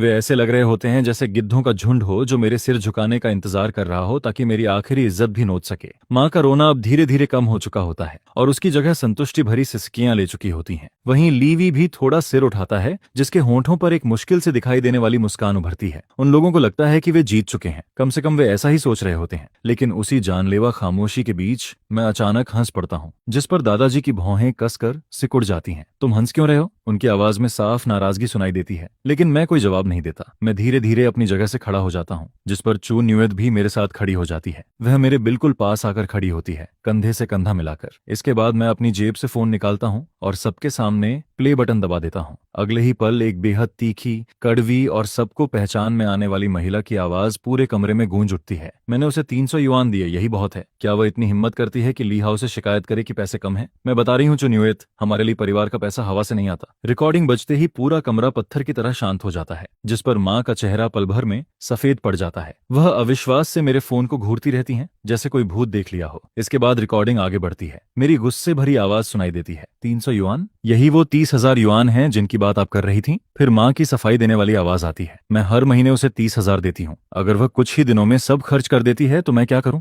जिस पर रिकॉर्डिंग में मेरी आवाज और सख्त हो जाती है। तो बाकी 29,700 युआन कहाँ गए? पैसे कहाँ हैं? इसके जवाब में माँ कहती हैं, मैंने वो पैसे तुम लोगों के लिए बचा कर रखे थे, तुम लोगों की भलाई के लिए। मैं तुरंत पूछता हूँ, बचा कर रखे थे या फिर लीवी के कार्ड में डाल दिए थे? और यही सबसे अहम लाइन होती है। पूरा कमरा सांस रोककर सुन रहा होता है। फिर रिकॉर्डिंग में माँ की घबराई हुई आवाज सुनाई देती है, तो तुम्हें कैसे पता? बस यही एक सवाल किसी भी सफाई से ज्यादा ताकतवर साबित हो जाता है। यही सबसे बड़ा सबूत बन जाता है, जिस पर ली वी के चेहरे का सारा खून उड़ जाता है। उसका शरीर ढीला पड़ जाता है और वह कुर्सी पर धंस जाता है। माँ का पूरा शरीर कांपने लगता है, उनके होंठ हिलते रहते हैं, लेकिन कोई शब्द बाहर नहीं निकल पाता। रिकॉर्डिंग खत्म होते ही मैं फोन बंद करता हूँ और वापस जेब में रख लेता हूँ। मैं कुछ नहीं कहता, बस ठंडी नजरों से वहां बैठे हर इंसान को देखता हूँ। आखिर में मेरी नजर दादाजी पर जाकर रुकती है। उनका हाथ छड़ी को इतनी जोर से पकड़े होता है कि नसें तक उभर आती हैं। वह मुंह खोलते हैं, लेकिन एक शब्द भी नहीं बोल पाते। पूरे खानदान की तथाकथित इज्जत और न्याय इस छोटी सी रिकॉर्डिंग के सामने चकनाचूर हो चुका होता है। जो कमरा कुछ देर पहले शोर से भरा हुआ था, अब वहां ऐसी खामोशी छा जाती है कि लोगों की धड़कनें तक सुनाई देने लगती हैं। कोई कुछ नहीं बोलता, क्योंकि अब किसी के पास कहने के लिए कुछ बचा ही नहीं होता। सच्चाई एक जोरदार थप्पड़ बनकर सबके चेहरों पर पड़ चुकी होती है, और वह थप्पड़ बुरी तरह दर्द दे रहा होता है। अचानक माँ अपनी कुर्सी से उछलकर खड़ी हो जाती हैं। उनकी हालत किसी पागल इंसान जैसी दिखाई देती है। बाल बिखरे हुए होते हैं और चेहरा बेहद डरावना लग रहा होता है, लेकिन वह न मुझे देखती हैं न किसी रिश्तेदार को। उनकी आंखें सीधे चू न्यूएत पर जाकर टिक जाती हैं, और वह नजर ऐसी होती है जैसे वह उसे जिंदा निगल जाना चाहती हो। तू ही है, सब तेरी वजह से हुआ है, बदनसीब औरत। जिस पर माँ अचानक पागलों की तरह चीखते हुए चू न्यूएत की तरफ झपट पड़ती है। तूने मुझे फंसाया है, तूने ही मेरे खिलाफ साजिश रची है। मैं आज तुझे मार डालूंगी, इस घर को बर्बाद करने वाली लोमड़ी। लेकिन मुझे पहले से अंदाजा था कि वह ऐसा कुछ कर सकती हैं। जिस पर मैं तुरंत एक कदम आगे बढ़ जाता हूँ और चू न्यूएत के सामने ढाल बनकर खड़ा हो जाता हूँ। माँ का हाथ जैसे ही हमारी तरफ आता है, मैं उसे बीच में ही पकड़ लेता हूँ और जोर से पीछे धक्का दे देता हूँ, जिस पर वह लड़खड़ाते हुए कुछ कदम पीछे जाती हैं और फिर धड़ाम से जमीन पर गिर पड़ती हैं। बस बहुत हो गया, मैं ठंडी आवाज में कहता हूँ। मामला यहाँ तक पहुंच चुका है, फिर भी माँ, आप अपनी गलती मानने की बजाय किसी और पर दोष डालना चाहती हैं। माँ जमीन पर बैठ जाती हैं और फिर जोर जोर से रोना शुरू कर देती हैं। लेकिन इस बार उनका रोना कोई नाटक नहीं होता, यह पूरी तरह टूट जाने और पागलपन की हालत होती है। अब मैं लोगों को मुंह दिखाने लायक नहीं रही, मर जाना ही बेहतर है। जिस पर वह फर्श पर हाथ पटक पटक कर रोने लगती हैं और हंगामा मचाने लगती हैं। मैंने पूरी जिंदगी इस परिवार के लिए मेहनत की, मैंने आखिर कौन सी गलती कर दी? लीवी तेरा छोटा भाई है, क्या तू उसे थोड़ा सहारा भी नहीं दे सकता था? तू इतना बेरहम कैसे हो सकता है? क्या तू अपनी सगी माँ को मार डालना चाहता है? एक बार फिर वह रिश्तों और भावनाओं का सहारा लेकर मुझे बांधने की कोशिश करती हैं, लेकिन अब बहुत देर हो चुकी होती है। जिस पर मैं उनकी तरफ देखना भी जरूरी नहीं समझता और सीधे दादाजी की तरफ मुड़ जाता हूँ। दादाजी, मैं शांत आवाज में कहता हूँ, अब भी आपको लगता है कि गलती मेरी है? अब भी आपको लगता है कि मुझे माफी मांगनी चाहिए? यह सुनकर दादाजी का चेहरा कभी हरा तो कभी सफेद पड़ने लगता है। अगले ही पल वह अपनी छड़ी जोर से जमीन पर मारते हैं। ठक! पूरे कमरे में तेज आवाज गूंज उठती है। शर्मनाक, ये सब बिल्कुल शर्मनाक है। लेकिन इस बार उनका गुस्सा मेरी तरफ नहीं होता। उनकी नजरें माँ और लीवी पर टिकी होती हैं। माँ अभी भी जमीन पर बैठी होती हैं, जबकि लीवी बुरी तरह घबराया हुआ कुर्सी पर जड़ बना बैठा होता है। उसका चेहरा बिल्कुल सफेद पड़ चुका होता है। जिस पर दादाजी छड़ी उठाकर सीधे लीवी की तरफ इशारा करते हैं। और तुझे अपने बड़े भाई के पैसे चुराने की हिम्मत कैसे हुई? इतने साल पढ़ाई की और आखिर सीखा क्या? क्या सारी पढ़ाई कुत्तों को खिला दी? इसके बाद दादाजी अपना फैसला सुनाते हैं। यह पैसा हर हाल में वापस किया जाएगा। यह सुनते ही लीवी का शरीर कांप उठता है। वहीं माँ का रोना भी अचानक रुक जाता है। नहीं, वह जोर से चिल्लाती हैं, हम वापस नहीं कर सकते। वह पैसा घर और कार खरीदने में लग चुका है, अब कहां से लाएं इतना पैसा? लेकिन दादाजी का रवैया बिल्कुल सख्त होता है। तो घर बेचो, कार बेचो, लेकिन पैसा वापस करना ही होगा। मैं यह पूरा तमाशा देखता रहता हूँ। लेकिन अजीब बात यह होती है कि मेरे अंदर जीत की कोई खुशी नहीं होती, क्योंकि मुझे दादाजी के न्याय की जरूरत ही नहीं थी। मुझे चाहिए था एक पूरी आजादी, एक पूरी मुक्ति। जिस पर मैं धीरे से बोलता हूँ, इसकी जरूरत नहीं है। मेरी बात सुनकर कमरे में मौजूद सभी लोग मेरी तरफ देखने लगते हैं। मैं शांत स्वर में आगे कहता हूँ, यह पैसा लौटाए या न लौटाए, अब इससे किसी और का कोई लेना देना नहीं है। यह मामला सिर्फ मेरे और इसके बीच का है, और अब इसे कानून तय करेगा। मैं कुछ पल रुकता हूँ, फिर वहां मौजूद हर इंसान की तरफ नजर घुमाता हूँ। इसके बाद मैं साफ साफ कहता हूँ, आज से मैं और चुंगवेट आप सभी लोगों से हर रिश्ता खत्म करते हैं। दादा दादी, चाचा चाची, बुआ, इन सभी रिश्तों का आज यही अंत होता है। आज के बाद हम सिर्फ अजनबी होंगे। मेरी बात खत्म होते ही पूरे कमरे में सन्नाटा छा जाता है, लेकिन मैं किसी का चेहरा देखने के लिए भी नहीं रुकता। मैं चू न्यूएत का हाथ पकड़ लेता हूँ। चलो, जिस पर हम दोनों मुड़कर दरवाजे की तरफ बढ़ जाते हैं। पीछे से दादाजी की गुस्से भरी आवाज गूंजती है, नालायक, क्या तू पूरे खानदान से रिश्ता तोड़ना चाहता है? इसके साथ ही माँ की चीखती हुई आवाज भी सुनाई देती है, लिहाओ, तू नहीं जा सकता। अगर तू चला गया तो मैं क्या करूंगी? लेकिन मैं एक बार भी पीछे मुड़कर नहीं देखता। मैं चूंगवेट का हाथ मजबूती से पकड़े आगे बढ़ता रहता हूँ। फिर मैं उस भारी लकड़ी के दरवाजे को खोल देता हूँ। दरवाजे के बाहर चमकती हुई धूप हमारा इंतजार कर रही होती है। उसकी गर्म किरणें मेरे और चू न्यूएत के ऊपर पड़ती हैं और उस पल हमें सिर्फ एक चीज फील होती है, आजादी। घर लौटते समय मैं और चू न्यूएत दोनों चुप रहते हैं, लेकिन हमारे हाथ एक दूसरे को मजबूती से पकड़े हुए होते हैं और वही हमारे दिल की सारी बातें कह रहे होते हैं। यह दुख नहीं था, यह राहत थी। वह राहत जो सालों से उठाए जा रहे बोझ को उतार देने के बाद मिलती है। वह राहत जो सारी जंजीरें तोड़ देने के बाद फील होती है। जब हम अपने घर पहुंचते हैं तो पहली बार यह घर सचमुच सिर्फ हमारा लगता है। मैं दरवाजा बंद कर देता हूं, जिस पर बाहर की सारी परेशानियां उसी दरवाजे के बाहर रह जाती हैं। इसके बाद चूंगवेट खिड़की के पास जाती है और सारे पर्दे खोल देती है। धूप तेजी से अंदर आती है और पूरे लिविंग रूम को रोशनी से भर देती है। फिर वह मेरी तरफ देखती है। उसकी आंखें तारों की तरह चमक रही होती हैं। ली हाओ, मुझे हॉटपॉट खाना है, जिस पर मैं मुस्कुराकर सिर हिला देता हूँ। ठीक है, अभी चलते हैं सामान खरीदने। इसके बाद हम दोनों नीचे वाले बड़े सुपरमार्केट में चले जाते हैं। शादी के बाद यह पहली बार होता है जब हम इतने आराम से साथ बाहर निकले होते हैं, बिल्कुल एक नॉर्मल पति पत्नी की तरह। हम शॉपिंग कार्ट धकेलते हुए अलग अलग गलियारों में घूमते हैं। चारों तरफ सामान से भरी शेल्फ लगी होती हैं और मुझे ये सब किसी सपने जैसा फील होने लगता है। वहीं चू न्यूएत की आंखें लगातार चमक रही होती हैं। वह किसी छोटे बच्चे की तरह हर चीज को उत्सुकता से देख रही होती है। अचानक वह प्रीमियम बीफ का एक डिब्बा उठाती है, लेकिन कीमत देखते ही उसे वापस रखने लगती है, जिस पर मैं वह डिब्बा उसके हाथ से लेकर सीधे कार्ट में रख देता हूँ। सुनो, आज के बाद तुम्हारा जो मन करेगा हम वही खरीदेंगे। अब कभी कीमत देखकर फैसला नहीं करेंगे। यह सुनकर उसकी आंखें तुरंत लाल हो जाती हैं, लेकिन वह कुछ नहीं कहती, बस जोर से सिर हिला देती है। इसके बाद हम बहुत सारा सामान खरीदते हैं। ताजा बीफ, क्रंची मीट, झींगे,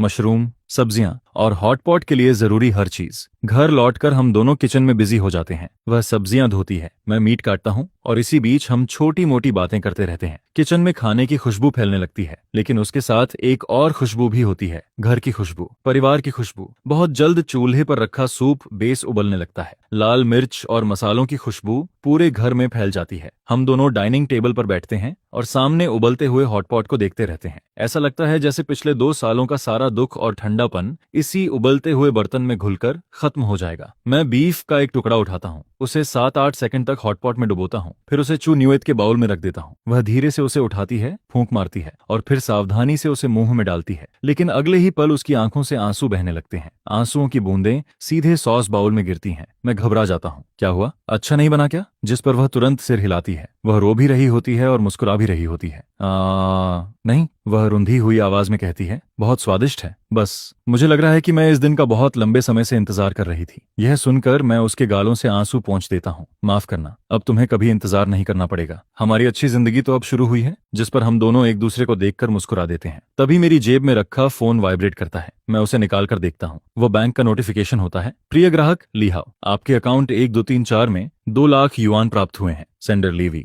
आखिर उसने पैसे लौटाने शुरू कर दिए थे। लगता है वांग ले का दबाव पूरे परिवार और मेरे दबाव से भी ज्यादा असरदार साबित हुआ था। लेकिन मैं ये बात चूंगवेट को नहीं बताता। मैं चाहता था कि यह खूबसूरत पल थोड़ा और लंबा चले। उस रात हम बहुत देर तक हॉटपॉट खाते रहते हैं, सूर्यास्त से लेकर रात गहराने तक, और आखिर में सारा खाना खत्म हो जाता है। यह मेरी जिंदगी का सबसे स्वादिष्ट खाना होता है, क्योंकि मैं जानता था कि हम सिर्फ हॉटपॉट नहीं खा रहे थे, हम अपनी नई जिंदगी का स्वागत कर रहे थे। हम दोबारा जन्म ले रहे थे। लेकिन यह शांति ज्यादा लंबे समय तक नहीं टिकती, क्योंकि सुकून भरे हुए दिन 1 हफ्ते से भी कम समय तक चल पाते हैं। ये वो दिन थे जब से मेरी और चूंगवेट की शादी हुई थी। हम सबसे ज्यादा एक रियल मैरिड कपल की तरह रहने लगे थे। मैं अपनी सैलरी कार्ड वापस उसके हाथ में दे देता हूँ और उसका पासवर्ड बदलकर उसकी बर्थ डेट रख देता हूँ। अब से घर की पूरी फाइनेंशियल मैनेजमेंट सिर्फ उसी के हाथ में रहने वाली थी, जिस पर वह उस कार्ड को पकड़कर काफी देर तक रोती रही। इसके बाद लाइवी का पैसा भी धीरे धीरे ट्रांसफर होता रहता है, जिस पर वह मुझे मैसेज करके कुछ और दिनों की मोहलत मांगता है। वह कहता है कि उसने अपना घर बेचने के लिए लिस्टिंग लगा दी है, जिसके जवाब में मैं सिर्फ 2 शब्द भेजता हूँ,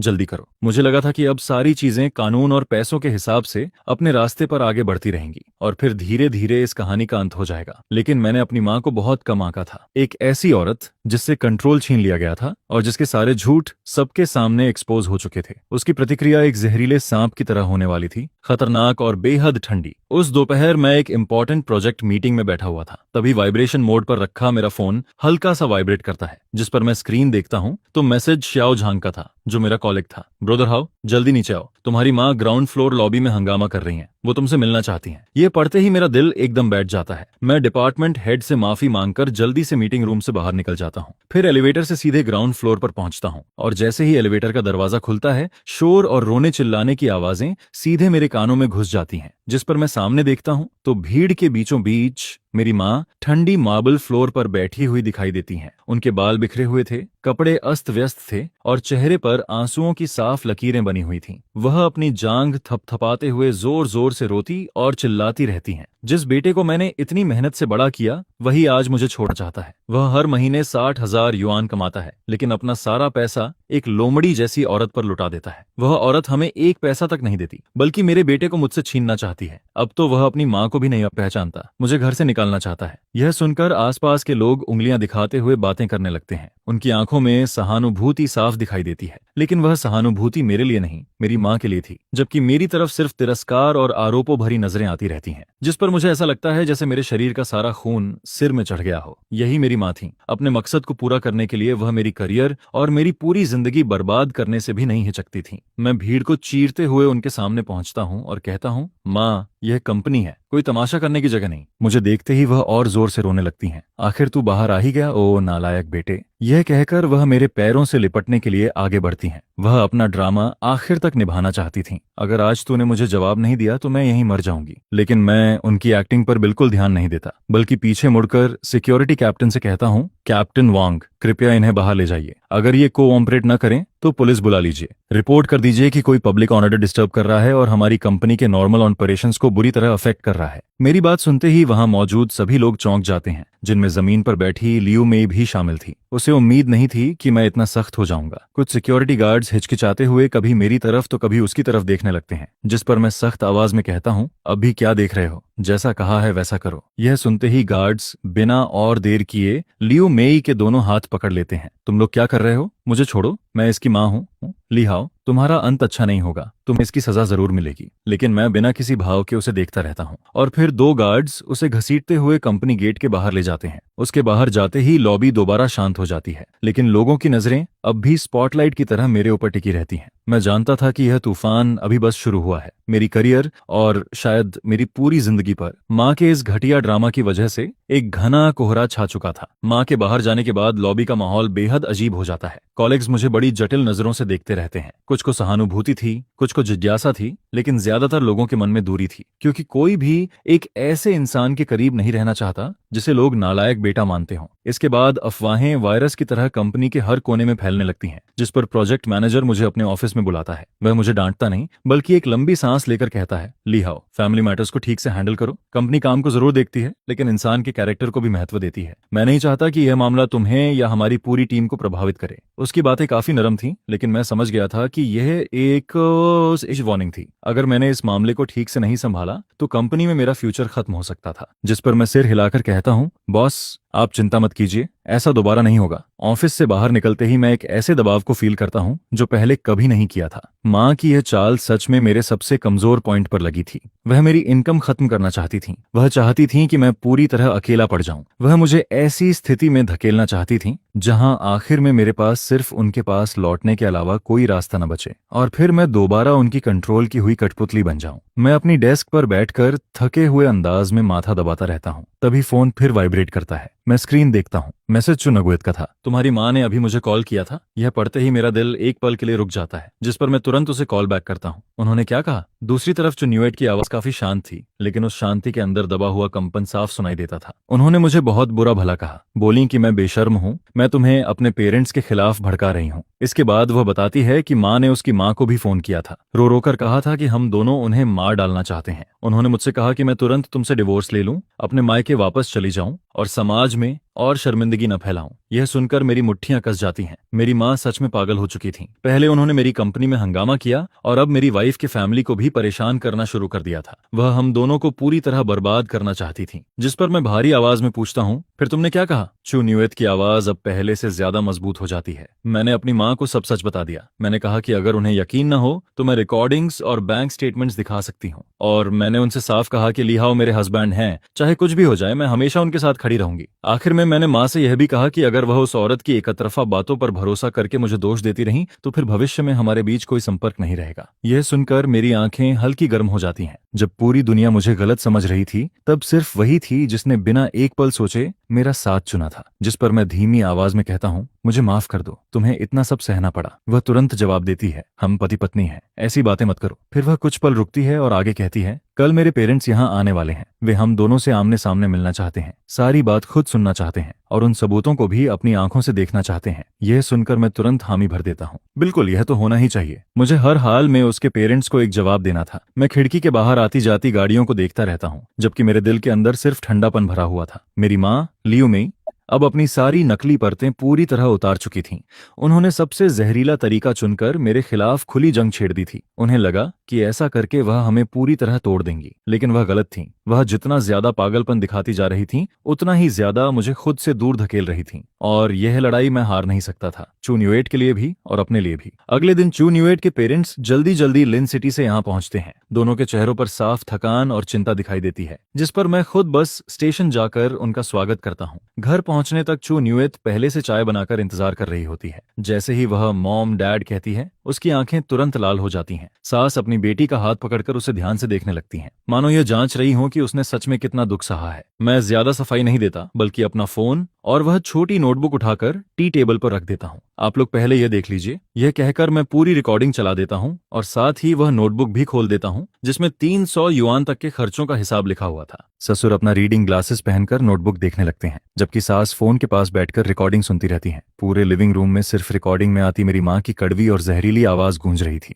और साथ ही नोटबुक के पन्ने पलटने की आवाज सुनाई देती रहती है, जिस पर चू न्यूएट के पेरेंट्स के चेहरे धीरे धीरे बदलने लगते हैं। शुरुआती शक से लेकर हैरानी तक, हैरानी से अविश्वास तक, और आखिर में तब जब उन्होंने अपनी ही कानों से मेरी माँ को यह स्वीकार करते हुए सुन लिया कि सारा पैसा ली वी को दिया गया था। यह सुनते ही ससुर का हाथ नोटबुक पर रुक जाता है। उनका पूरा शरीर गुस्से से कांपने लगता है, जबकि सास के चेहरे पर सिर्फ दर्द और बेबसी दिखाई देती है। वह चू न्यूएट को सीने से लगा लेती हैं और उनकी आंखों से आंसू बहने लगते हैं। मेरी बेवकूफ बेटी, तूने इतना बड़ा दुख अकेले कैसे सह लिया? तूने घर पर एक बार भी क्यों नहीं बताया? यह सुनकर चू न्यूएट माँ के गले लग जाती है और इतने समय से दबे हुए उसके आंसू आखिरकार बाहर निकल आते हैं। जब रिकॉर्डिंग खत्म होती है तब तक पूरा सच सामने आ चुका था। ससुर अपना चश्मा उतारते हैं और लंबी सांस छोड़ते हैं, फिर वह मेरी तरफ देखते हैं। अब उनकी आंखों में कोई शिकायत नहीं थी, सिर्फ अफसोस और दर्द बचा था। शाओहाओ, इस बार गलती हमारी थी, हमने तुम्हें गलत समझ लिया। यह सब तुम्हारे लिए बहुत मुश्किल रहा होगा। जिस पर मैं सिर हिलाते हुए कहता हूँ, डैड, माफी तो मुझे मांगनी चाहिए।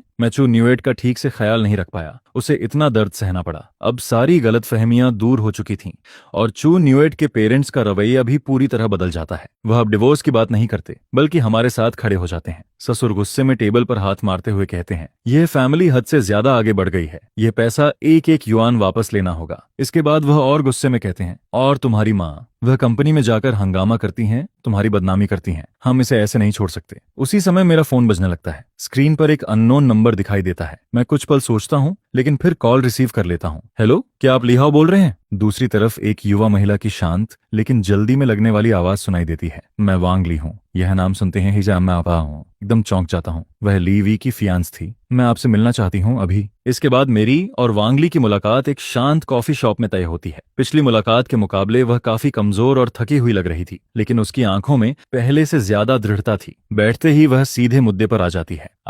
आज मैं आपके साथ एक डील करना चाहती हूँ। मैं उसकी तरफ देखकर पूछता हूँ, किस तरह की डील? जिस पर वह शांत आवाज में कहती है, मुझे पता है कि अभी आपको सिर्फ पैसा वापस नहीं चाहिए, आपको सबूत भी चाहिए। ऐसे सबूत जो आपकी माँ के असली कैरेक्टर को साबित कर सकें, और मेरे पास एक ऐसी चीज है जो आपकी मदद कर सकती है। यह कहकर वह अपना फोन निकालती है और एक फोटो दिखाती है। फोटो में एक पुरानी हार्ड कवर नोटबुक दिखाई देती है, जिसके ऊपर 4 शब्द लिखे थे, फैमिली लव नोटबुक। मैं भौहें सिकोड़कर पूछता हूँ, ये क्या है? जिस पर वांग ली व्यंग्य भरी मुस्कान के साथ जवाब देती है, यह आपकी माँ का सबसे बड़ा खजाना है। जब से आपका भाई कॉलेज गया था, आपकी माँ ने उसे जितना भी पैसा दिया, सब कुछ इस नोटबुक में लिखा हुआ है। पिछले 2 सालों में आपकी सैलरी कार्ड से निकाले गए पैसे भी, घर खरीदने के पैसे, कार के पैसे, रेनोवेशन के पैसे, सब कुछ एक एक एंट्री दर्ज है। आपकी माँ कहती थी कि यह बेटे के लिए उनका प्यार है, ताकि वह जिंदगी भर इसे याद रखे। यह सुनते ही मेरा दिल जोर से सिकुड़ जाता है। मुझे कभी अंदाजा नहीं था कि मेरी माँ ऐसी नोटबुक भी रखती हैं, और यह वास्तव में सबसे सीधा और सबसे घातक सबूत था। मैं तुरंत पूछता हूँ, यह तुम्हारे पास कैसे आई? जिस पर वांग ली बिना झिझक जवाब देती है, मैंने चुराई थी। फिर वह आगे कहती है, कुछ दिन पहले लाइवी शराब पीकर रो रहा था। वह बार बार बता रहा था कि उसकी माँ उससे कितना प्यार करती है। फिर उसने मुझे यह नोटबुक दिखाई, तभी मुझे शक हो गया था। मैं उसकी तरफ देखता हूँ और तुरंत उसकी मंशा समझ जाता हूँ। तुम्हारी शर्त क्या है? जिस पर वांग ली मेरी आंखों में देखते हुए कहती है,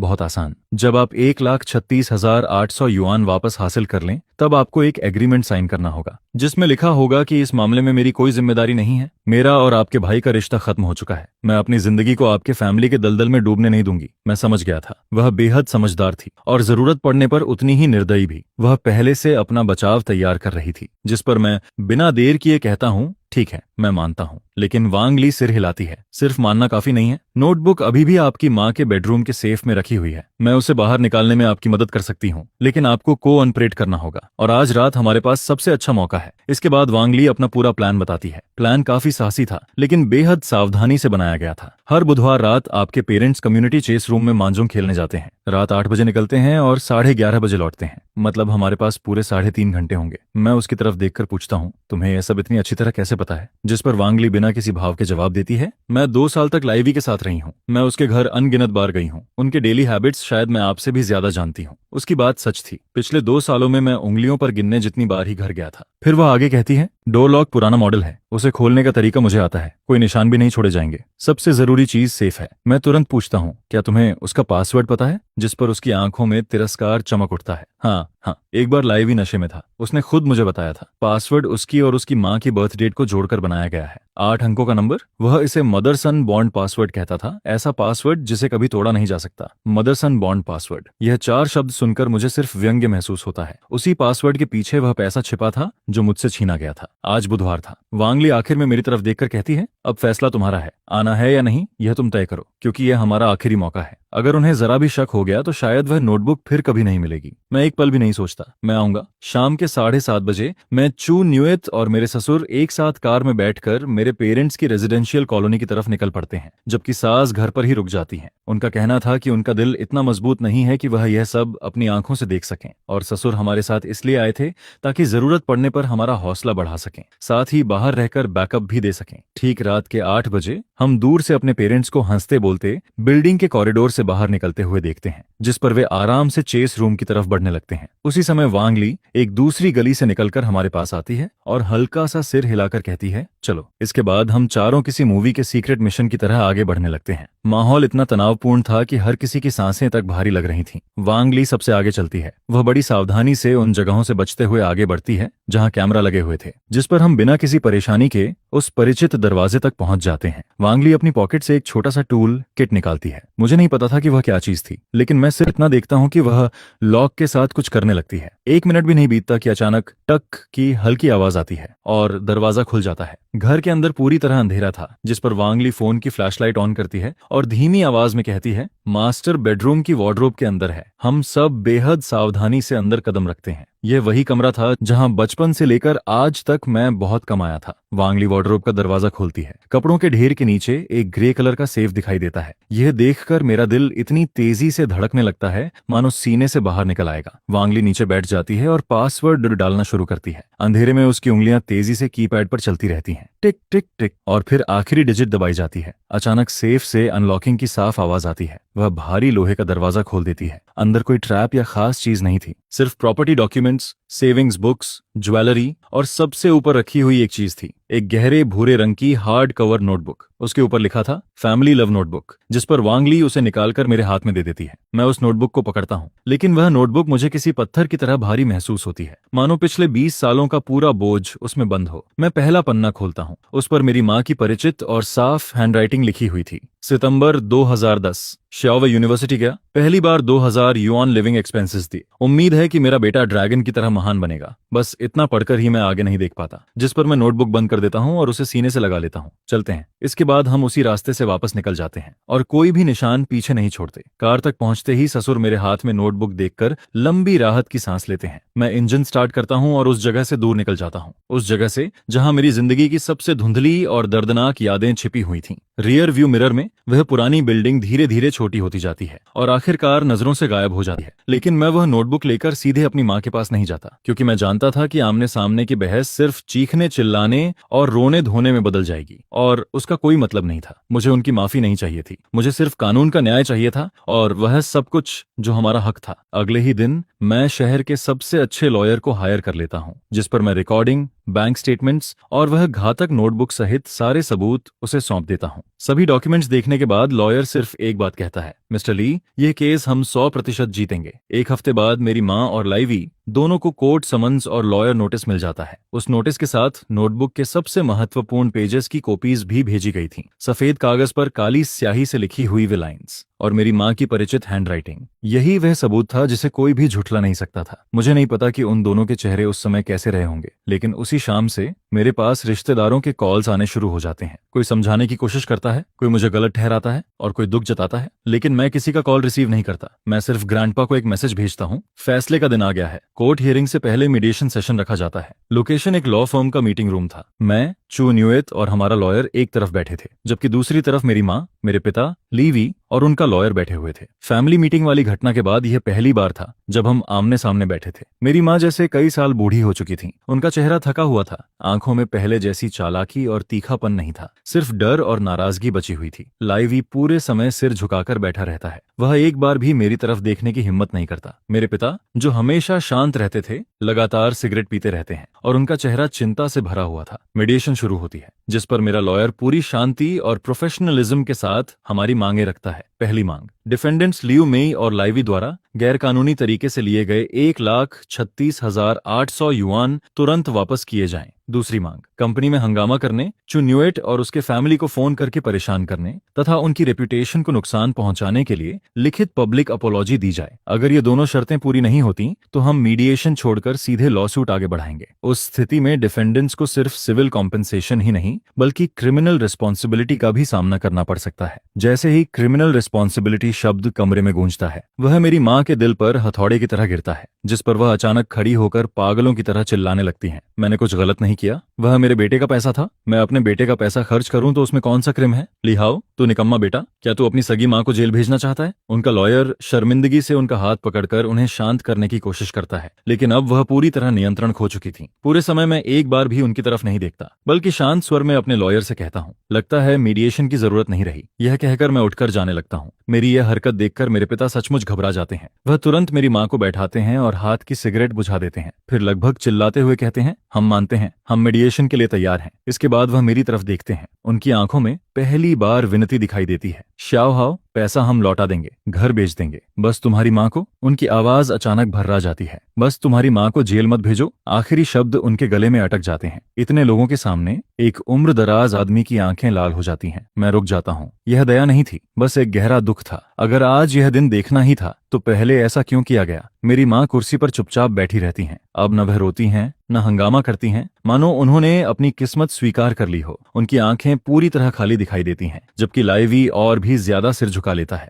आखिरकार सेटलमेंट एग्रीमेंट साइन हो जाता है। उन्हें 1 महीने के अंदर घर बेचकर पूरा पैसा लौटाना था और मेरे तथा चू न्यूएट के नाम हैंडराइटन अपोलॉजी लेटर भी देना था। एग्रीमेंट साइन होने के बाद हम लॉ फर्म से बाहर निकलते हैं। बाहर की धूप बेहद खूबसूरत थी। मैं चू न्यूएट की तरफ देखता हूँ और वह भी उसी समय मेरी तरफ देख रही होती है। हम दोनों कुछ नहीं कहते, लेकिन हम दोनों जानते थे कि अंधेरे से भरे हुए दिन आज पूरी तरह खत्म हो चुके थे और हमारी दुनिया में आखिरकार सुबह आ चुकी थी। 3 हफ्ते बाद मेरे बैंक अकाउंट में एक बड़ी रकम ट्रांसफर होती है, ठीक 1,36,800 युआन। उसी दिन एक कुरियर पैकेज भी आता है। उसके अंदर 2 अपॉलॉजी लेटर्स रखे हुए थे, एक मेरी माँ का और दूसरा लाइवी का। उनकी टेढ़ी मेढ़ी हैंडराइटिंग में मजबूरी, नाराजगी और नफरत साफ झलक रही थी, लेकिन मैं उन्हें ध्यान से पढ़ता भी नहीं, जिस पर मैं उन लेटर्स को और उस नोटबुक को एक साथ कूड़ेदान में फेंक देता हूँ, क्योंकि जिंदगी की कुछ चीजों को आखिरकार बंद करके आगे बढ़ना ही पड़ता है। बाद में ससुर मुझे बताते हैं कि मेरे पेरेंट्स ने वह पुराना घर बेच दिया, वही घर जहां मेरी जिंदगी के 20 साल से ज्यादा की यादें बसी हुई थीं। अब उस घर में कोई नया मालिक रहने लगा था। उन तीनों का फैमिली बाद में एक बहुत दूर के छोटे शहर में जाकर बस जाता है। सुना था कि इस घटना के बाद लाइवी पूरी तरह टूट गया था और दोबारा पहले जैसा खड़ा नहीं हो पाया, जबकि मेरी माँ भी जैसे एक अलग इंसान बन गई थी। वह हर दिन आंसुओं में डूबी रहती थी, लेकिन अब मेरा उनसे कोई संपर्क नहीं था। उनकी जिंदगी अच्छी चल रही है या बुरी, इसका अब मुझसे कोई लेना देना नहीं था और मेरी जिंदगी में भी बहुत बड़े बदलाव आने लगे थे। मैंने अपनी पुरानी कंपनी से रेजिग्नेशन दे दिया क्योंकि माँ के हंगामे के बाद वहां का माहौल अब मेरे लिए सही नहीं रह गया था। जिस पर मैं वापस मिले उस पैसे और अपनी कई सालों की बचत को मिलाकर चू न्यूएट के साथ एक छोटा सा डिजाइन स्टूडियो खोलता हूँ। इसके बाद हम अपना घर भी बदल लेते हैं। हमारा नया घर स्टूडियो के ठीक ऊपर था। एक बहुत बड़ा अपार्टमेंट नहीं था, लेकिन बेहद गर्मजोशी और सुकून से भरा हुआ था। उसमें एक खूबसूरत रूफटॉप टेरेस भी था जो तरह तरह के फूलों और पौधों से भरा रहता था। और सबसे बड़ा बदलाव चू न्यूएट में आया था। वह पहले जैसी चुप रहने वाली और हर बात सह लेने वाली महिला नहीं रही थी। उसने पेंटिंग सीखना शुरू कर दिया, फ्लोर अरेंजमेंट सीखना शुरू कर दिया, बेकिंग सीखना शुरू कर दिया। धीरे धीरे उसने हमारे घर को किसी फेरी टेल गार्डन की तरह खूबसूरत बना दिया। उसके चेहरे पर अब हमेशा एक चमकदार मुस्कान रहती थी,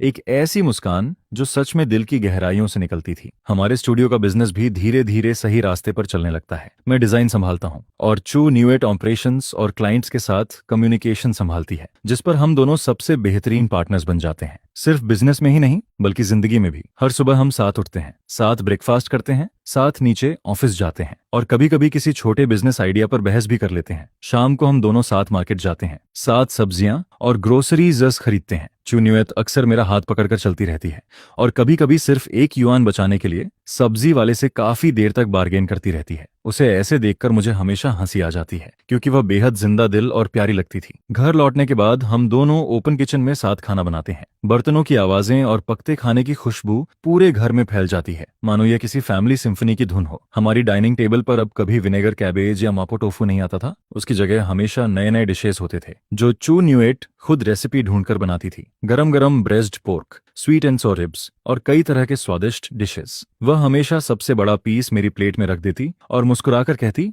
थोड़ा ज्यादा खाओ, रात को एनर्जी चाहिए होगी। यह सुनकर मैं हमेशा हंस पड़ता। रात का खाना खत्म होने के बाद हम दोनों रूफटॉप पर चले जाते हैं। वहां बैठकर स्टार्स देखते हैं। ठंडी हवा बहती रहती है, फूलों की खुशबू आसपास फैली रहती है। एक रात चू न्यूएट मेरे कंधे पर सिर रखकर अचानक पूछती है, लिहाओ, क्या तुम्हें कभी पछतावा होता है? मैं कुछ पल के लिए चुप हो जाता हूँ, फिर पूछता हूँ, किस बात का पछतावा? वह धीरे से कहती है, मुझसे शादी करने का। अगर मैं तुम्हारी जिंदगी में नहीं आती तो शायद आज भी तुम उनके लिए एक आदर्श बेटा होते और लाइवी के लिए एक अच्छे भाई। यह सुनकर मैं उसकी तरफ देखता हूँ। उसकी आंखें साफ पानी की तरह पारदर्शी दिखाई देती हैं, जिस पर मैं धीरे से सिर हिलाता हूँ और उसे थोड़ा और करीब खींच लेता हूँ। नहीं, मुझे तुमसे शादी करने का कभी पछतावा नहीं होगा। मुझे सिर्फ एक बात का पछतावा है कि मैं ये सब सच पहले क्यों नहीं देख पाया और मैंने तुम्हें इतने सालों तक इतना दर्द क्यों सहने दिया। इसके बाद मैं उसके चेहरे को हल्के से छूता हूँ और गंभीर आवाज में कहता हूँ, थैंक यू मेरा साथ कभी न छोड़ने के लिए, मुझे एक असली फैमिली का मतलब समझाने के लिए। क्योंकि फैमिली सिर्फ खून का रिश्ता नहीं होती। फैमिली किसी पर अधिकार जमाने का नाम नहीं होती। फैमिली बिना शर्त मांगते रहने का नाम भी नहीं होती। फैमिली दो लोगों का एक दूसरे का सहारा बनना होती है। मुश्किल समय में एक दूसरे को समझना और सम्मान देना होती है। और फैमिली, मैं आसमान की तरफ देखकर मुस्कुराता हूँ। फैमिली यही पल है जब मैं और तुम साथ बैठकर इन सितारों को देख रहे हैं। यह सुनकर चू न्यूएट मुस्कुरा देती है। उसकी आंखों के किनारों पर आंसुओं की चमक दिखाई देती है। फिर वह खुद थोड़ा आगे झुकती है और हल्के से मेरे होंठों को चूम लेती है, जिस पर वह धीरे से कहती है, मैं भी तुम्हारा शुक्रिया करती हूँ मेरे हस्बैंड। दूर शहर की रोशनियां चमक रही थीं। आसमान में अनगिनत तारे टिमटिमा रहे थे और उसी पल मुझे एहसास होता है कि हमारी नई जिंदगी की कहानी अभी बस शुरू हुई है। एक ऐसी कहानी जिसके सबसे खूबसूरत चैप्टर्स अभी लिखे जाने बाकी थे।